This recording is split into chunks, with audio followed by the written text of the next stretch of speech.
Hello, my name is Michael. I'm the owner of CHANGECARS and the host of the TV show All Things Motoring.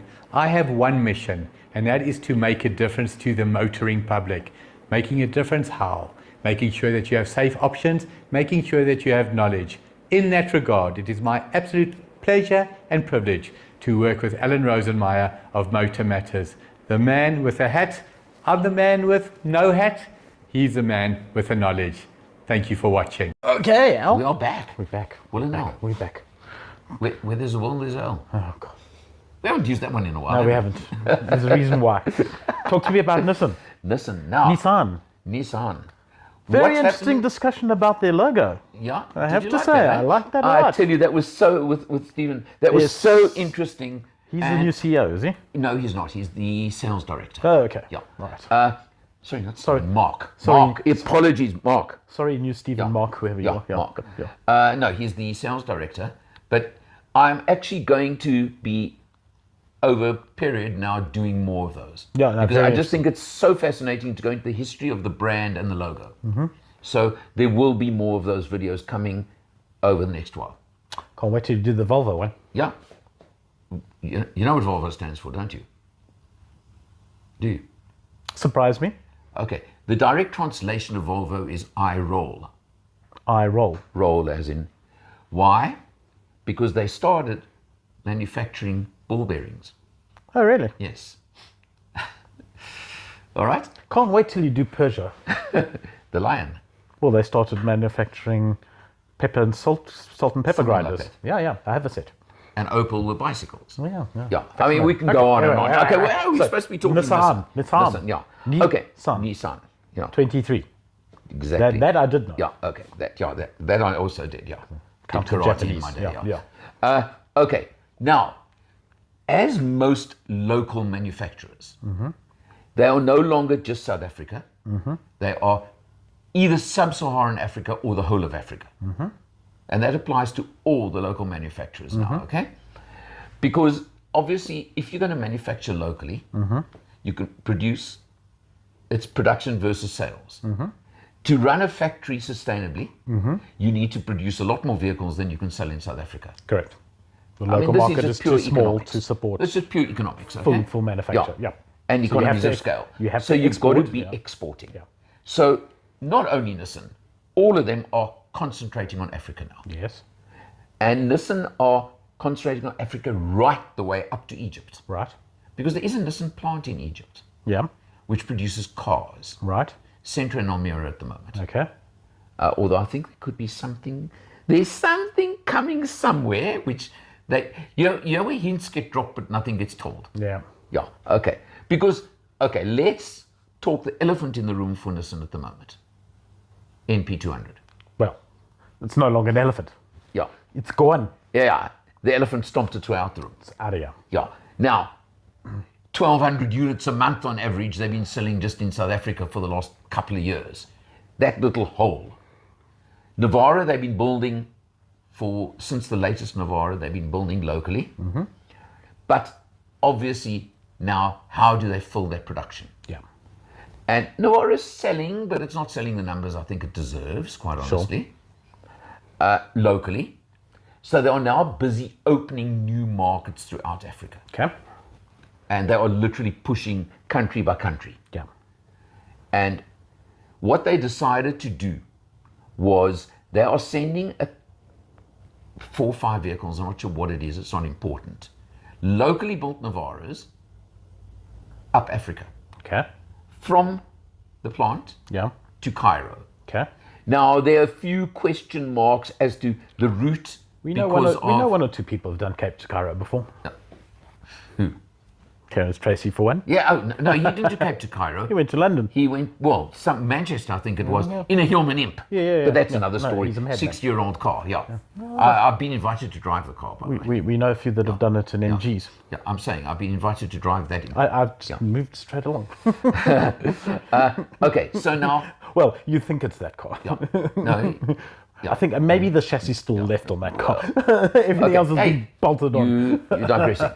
Okay, so that's not going now- to happen to Navara, though. No. Yeah. But now I'm saying the route they're not sure because of security factors, 100%. safety, whatever. But So they're doing this, and the idea is to end in Cairo because they're busy opening the market in Egypt right now. So they want to prove the vehicles. One last interesting fact about Cape to Cairo is now you can actually do it on tarred road from start to finish. Okay, did not know that.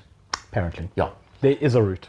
So, and by the way, they're taking an X-Trail along as well as the support vehicle, which could be quite interesting, that they reckon the X-Trail will do the trip as well.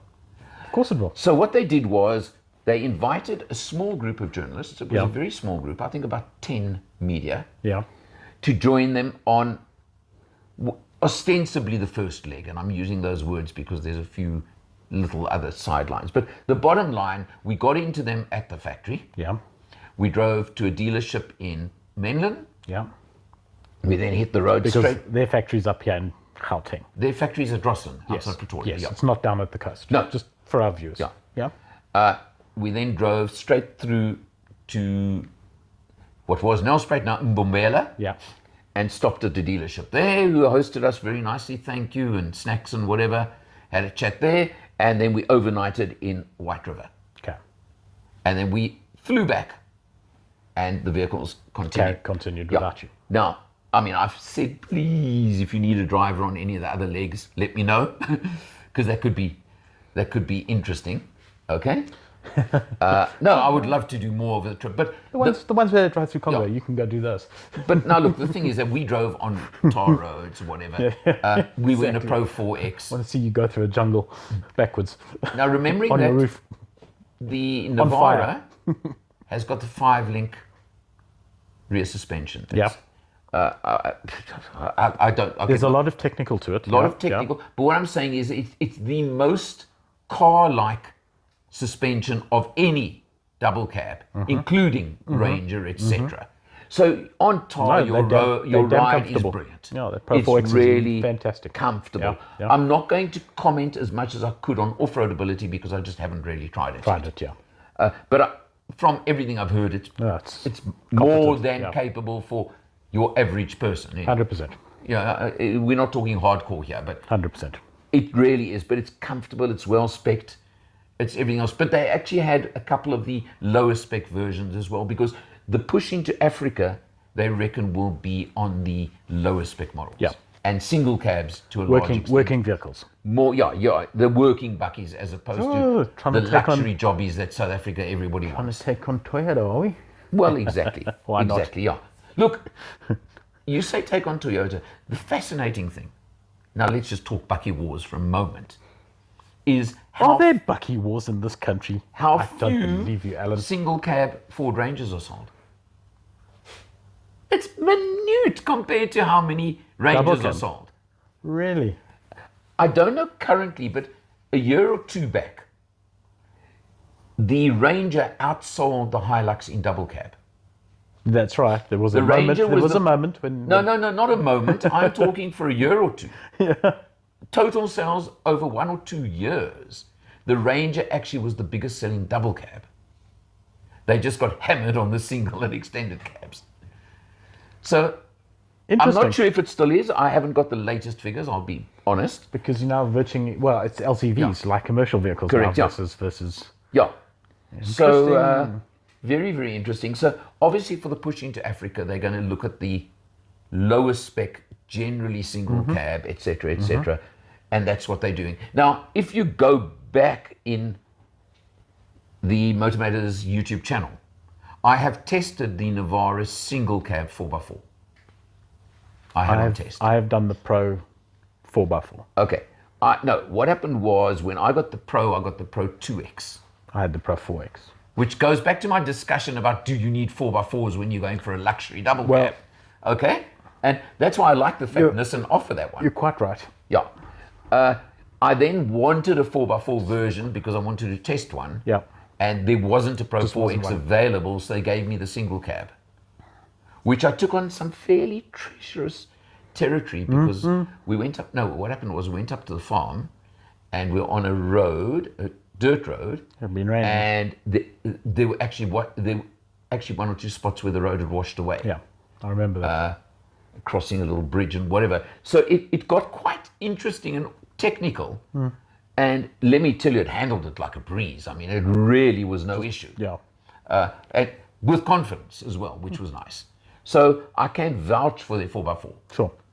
In fact, I was supposed to get a Pro 4X next week, which apparently has been cancelled. Oh, Guess why? damaged. Guess why? Damaged. Windshield.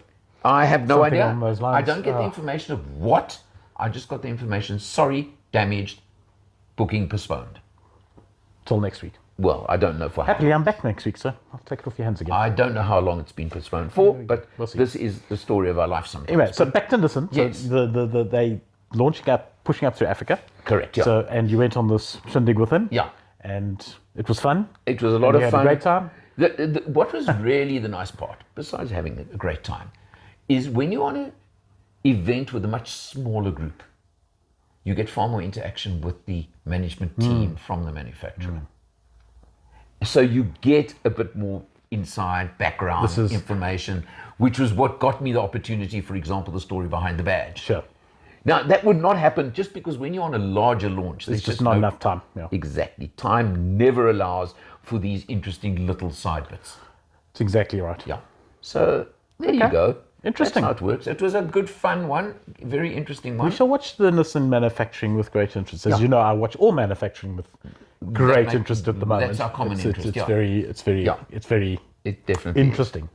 Well, You don't want to live in interesting times when it comes to manufacturing. You want to be boring and mundane, but at the moment it's extremely No, interesting. no, it is. And I mean, we've got the Stellantis factory about to come on stream. Yeah. Well, 2 years' time, but they Yeah. apparently are coming. I mean, I don't think they can not do it anymore. Well, they're talking a couple of billion rand, so it's small There's that. potatoes in manufacturing terms, but it's big for South It's Africa. what's coming. It's a big it's deal what- for South Africa. It's everything That's that's the point, coming yeah. through that So it stands for. let's see what else happens soon. Big eyes. Okay, Watch the space. From us. we'll keep you in touch. See you next time.